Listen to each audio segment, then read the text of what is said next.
Well, I mean, two-run homers kind of sealed our fate right there. We knew we had a pretty big challenge facing Paxton. He's been so good all year. We did a really good job of getting out to the early lead, 3-1.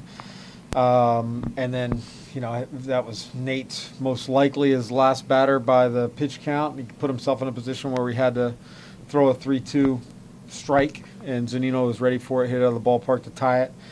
And then Jose, for whatever reason, a little uncharacteristic his last couple outings with the strike zone, just not being able to find it. He walks the leadoff guy on 4 pitches, proceeds to throw 3 more balls, and then gets back in the count. And then Seager was ready for a 3-1 fastball to basically give up the tie ball game into the lead.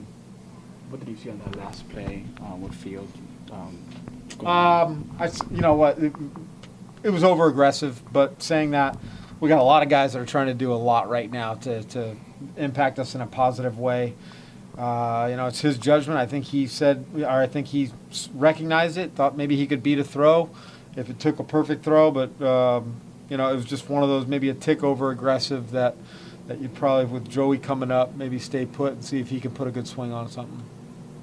It's probably just chuck that up to the youth because you saw that with him. You saw that with Bowers trying to go second or third or earlier in the game. I wish I could chalk it up to youth, but our base running, we've talked about it enough this year. It hasn't been ideal, and it's unfortunate when it sticks and hits you right, to impact the outcome of a game right there. But these guys, youth doesn't cut it. I mean, we've got to make better decisions. We've got to make good decisions.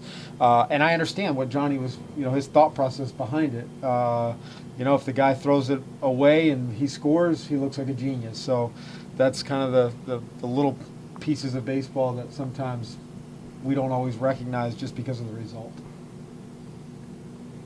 What happened with Robertson? You know what? The first play, or one of the plays on defense, he went after a foul ball or flinched for a foul ball, and his hamstring just kind of tightened up.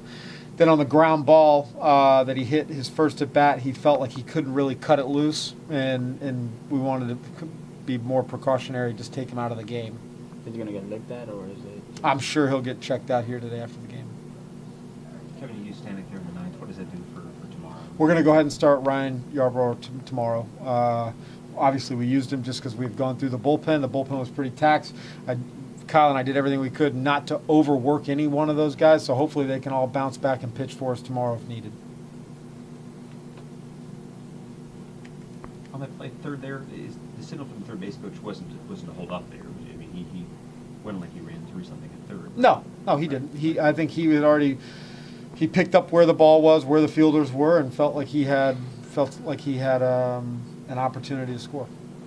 Look, I mean, I know we're going to talk about it, but that I don't think that's the game. The game was probably on a couple pitches that they capitalized on, hit them out of the ballpark. Some hits, some fielding, some good pitching. You had elements of good baseball today, but it never came through to boil down to a win. Talk about how difficult that is to take that, to lose again like that. Well, I mean, the losses are piling up right now. It is difficult, especially if we feel like we put ourselves in a good spot to win a game and played pretty clean baseball. You got to find ways to win those games. I'm not saying that that's what we did, but I mean, we can play better baseball than what we've done over the last 10 days. And we've shown that, and we generally get on a pretty good run. So we just got to find ways to continue getting some leads. We got them the last 2 days, which was a good thing. More times that we have leads, we seem to secure them pretty well. It's a pretty significant step about Eovaldi getting to 100-plus pitches. Yeah, I wanted to get a little deeper, but still. Yeah, I mean, look, he's not. I don't think, in fairness to Nate and any of our starters, I think the most we've taken anybody has been like 114 this year. We're not going much past 100, 105. Different circumstances, extra days off here and there, maybe we'll do that. But Nate looks 100% healthy, which is ultimately really, really good.